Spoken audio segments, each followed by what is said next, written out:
What we also see is the police here violently arresting Shrek, Donkey and Puss. You capitalist big guy.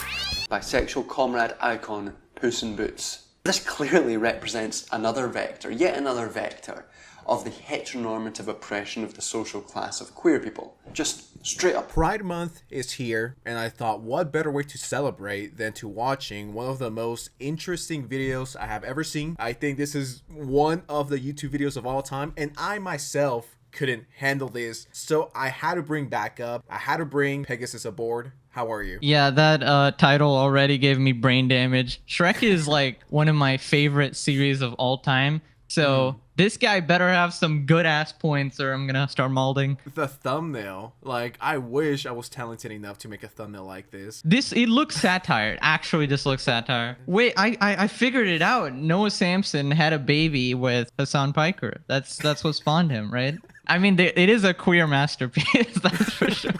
Shrek 2, it took me a minute to like appreciate it, but I saw it like a few months ago. I apologize to the Shrek community. It's a really good movie. Dude, I love shows that are especially good even as an adult. So it's like good as a kid, good as an adult, yeah. All right, let's do it. Let's just get right into it.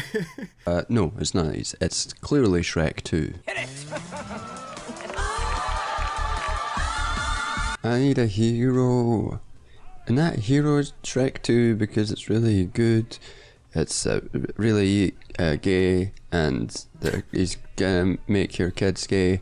Because that's. Is this guy on Shrek drugs? 2. Brother, talk properly. Bro, it feels like he's dosing off. It feels like he just took fentanyl and he's just like, fine. Like, guys, welcome back to a brand new video. Bro says one word per minute, man. Fuck. So for Pride Month, I thought I'd take a break from my normal form and talk a bit about a film which I sincerely and unironically believe to be a queer masterpiece. That being the highest grossing film of 2004 and at the time the third highest grossing film of all time, Shrek 2. Shrek, and please correct me if I'm wrong, but the director of Shrek has said that the movie is about rich versus poor, right? I've seen Shrek like 3 times and I've never thought about it being queer for a second. Nothing against, anyone, but I just never thought about that. Even back then, none of the shit was like, pushed in all these mainstream movies, TV shows. It was a lovely time where they just taught like good messages to kids. Like, yeah, I think the main message of Shrek was don't judge a book by its cover, right? And even like the central love story it's Shrek and Fiona. I don't know where the gayness came from, but all right. Yeah, no, I mean, I gotta give him credit. This image does go pretty hard, and it might be my profile picture for the rest of June to celebrate Pride Month. Just to make sure I wasn't falling for bait, I thought this was maybe dropped April 1st, but this is from June 30th. A film which at the time received right-wing backlash from groups like the Traditional Values Association for, quote, promoting the transgender agenda, which sets out to deconstruct the biological reality of male and female. What? Wait, who was ever mad? I never recall that ever. And nobody was mad at Shrek, please. If this is real, whoever wrote that is a fucking idiot. I watched Shrek as a little kid, and I watched it as a 20-something-year-old man, and at no point was I like, this is part of the, it's promoting the transgender agenda. I'm like, dude, it's just a good-ass movie. So you gotta be terminally online for that shit. Shrek and surpasses it in both form and content. I mean, as well as just being a better movie. Truly the Godfather 2 of the Shrek franchise, which makes Shrek third, Godfather 3, which I guess is also true, but I don't know where... We get Can it! we put this guy on like 1.5 speed or some shit? This dude talks so fucking slow. It's insane. Of course, part of the rape culture which permeates patriarchal society. And combined with the widely understood view of fairy tales as pedagogical tools used to teach children what is right or wrong, or what is socially acceptable and what's not. I'll never lie again. The genealogy of the Roman de la Rose through Disneyfied fairy tale stories helps us understand that the world which Shrek is directly satirising is one of heteronormativity, patriarchy, and the sexuality produced by these systems. And with this, we can stop talking about medieval poetry and finally get some fucking Shrek! Yes! Thank God. Thank fuck. How many minutes has it been? It's been It's fucking almost 6 minutes, buddy. 6 minutes, and we're barely getting into it. I feel like dropping a dislike just for that 6-minute intro and yapping. So, With that context in mind, we can finally get back to why we're here. That Shrek 2 is a queer masterpiece, and it relates definitively upturning the history of the Roman de la Rose. So like the original, Shrek 2 begins with the classic fairy tale storybook being opened and narrated, this time not by Shrek, but by the upper-class knightly accent of Prince Charming. Once upon a time, perhaps indicating that this will be more of a upturning of that classic fairy tale, that classic romance, chivalry story, that classic heteropatriarchal story. Yet this story of heteronormative patriarchy is ironic for all of us who already know that Fiona has left the keep and embraced her cursed side to be with Shrek, a marginalised figure excluded from mainstream society. And the irony builds as Prince Charming moves slowly towards Fiona's apparent sleeping figure, puckering up as he goes, ready to kiss a passed-out lady.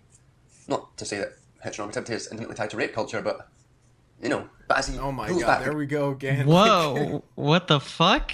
It's a goddamn fairy tale, man. Why is he reading into it? Yeah, it's not that deep. That's my issue with a lot of these content creators, is that they overanalyze every single little thing. He doesn't find his passed-out princess waiting to be conquered, but a gender-confused wolf reading pig pornography.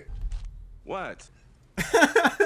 Oh my god. Bro I took a forgot gag about- and made it political. Like you said, it's just a silly little gag. Like, it's not that deep. This wolf doesn't know what his sexuality is. And it's like, brother's just trying to be comfy. But the point to make here is that the stakes are set early in this queer masterpiece. The role of the princess isn't empty, but is instead filled with a literal avatar for breaking down gender binaries and flipping the notions of virtue and villainy on their head. The wolf may be a villain in the fairy tale, but we know them as part of Shrek and Fiona's found family, whereas we can already tell from his sleeves that Charming is anything but a virtuous figure.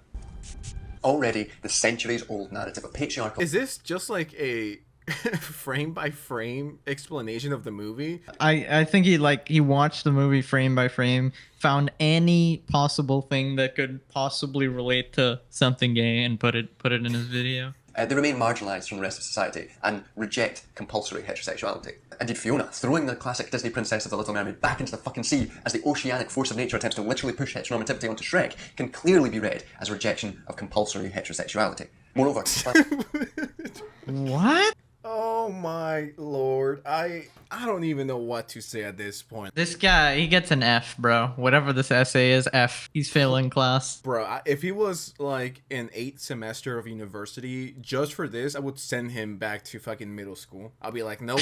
Like, Shrek and Fiona perform romantic acts like slow motion running through the flowers. Their marginalisation comes flying at them in the form of pitchforks and murderous intent from the villagers. Is it any wonder then that upon returning to their marginal safe space of the swamp, that Shrek declares how good it is to be home? It's so good to be home. But this return and their expression of queer love, symbolic of their comfort, is interrupted by the trumpeters who arrive from the embodiment of the idealised heteronormative love of Far, Far Away, the disciplinary force of normative behaviour already foreshadowed by the silencing of the funky individual trumpeter. Enough, Reggie. Sad. Sad. Wait. So that fucking idiot was not following the rules. That's why he got hit in the head, bro.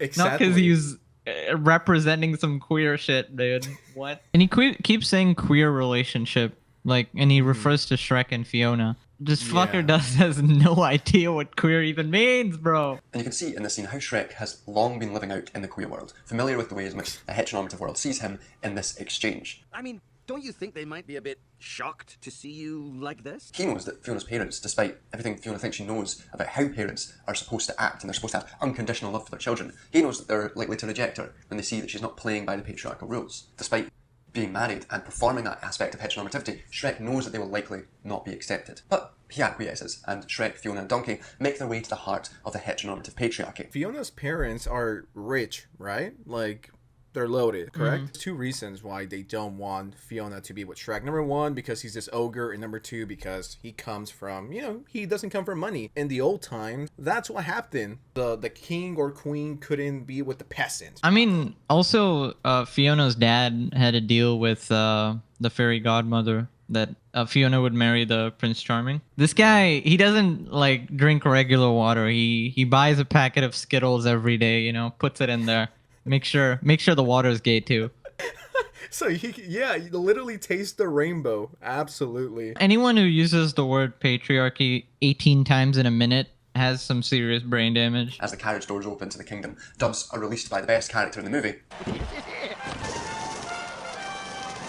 I love that little freak. And silence immediately falls. A dove, a classic symbol of heterosexual, chivalrous romance, crashes into the symbolic structure of the castle and falls down dead at Fiona's parents' feet. What? Oh my god. Was that what it was? Wasn't it just comedy? A dove flying into the wall? That's funny as fuck. Feet. It's hard not to read this as the expression of the fear every queer person has in coming out to their parents and to the world, as a symbol. Whoa!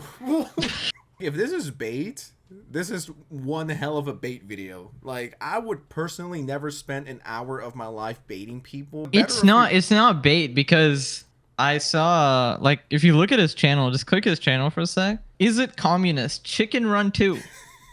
Bro, I love Chicken Run. That was such a good movie. I don't know if it was communist, but alright. It's like the In Praise of Shadows thing where, like, you know, you review shit, pretend it's your side. To kiss Prince Charming and break the spell? Now here's our chance. Let's go back inside and pretend we're not home. We get another invocation of locking Fiona in a tower to fix her. They locked you in a tower. Hey, that was for my own Good. It's here that we can draw attention to the tower, which I think we can understand as a form of conversion therapy, forcing Fiona away to fix her, to cure her of a curse which afflicts her. And the curse is obviously queerness. Acceptance. What? Where is he getting this shit from? Next time I watch Shrek, gotta realize the tower is just conversion therapy. How could I miss that? Is this guy, correct me if I'm wrong, is this guy basically saying that ogres are queer people? He's comparing queer people to ogres, right? I don't think that's doing what you want it to do, buddy. That's kind of fucked up, bro. That's another species, bro. Holy shit. This might be the most homophobic, transphobic video of all time. Actually, because that's literally what he's doing. He keeps saying, like, Fiona, you know, she doesn't want to be normal. She wants to be like, bruh. Nah, this is fucked up. That's a good point. He's like, yeah, you know, queer people are ogres, and it's like... Of the Queen's largely friendly, liberal allyship is revealed as her appeal to the heteronormative family structure is what sets off the zenith of this confrontation. I suppose that would be a fine place to raise the children. And in this confrontation we get another sick justification of the king sending Fiona to conversion therapy, as it was, in his words, I only did that because I love her. and which culminates with Fiona storming out, unable to deal with the confrontation of the king's bigotry, and Shrek's, frankly, completely justifiable, angry reaction to the same violent bigotry he's been subject to her whole life, his whole life. So yeah, that's exactly what he's saying. So he's saying conversion therapy, meaning turning Fiona from, you know, ogre to human, basically implying that ogres are queer. That's fucking ridiculous, bro. Hey, Twitter, I have a person that you might want to talk to. At John the Duncan over here. I am shocked people watch this in the first place. I'm even more shocked it got support. And I'll say this one last time. If this was bait, it might be the greatest bait of all time. Yeah, 1000 IQ. It's all part of his master plan. All right, guys, I've had enough. We've had enough. And shout out to Pegasus, by the way. Lovely channel. I love him. His channel's going to be linked below. Make sure you subscribe to both. And with that said, thank you so much for watching, and I'll see you next time, all right? Peace out.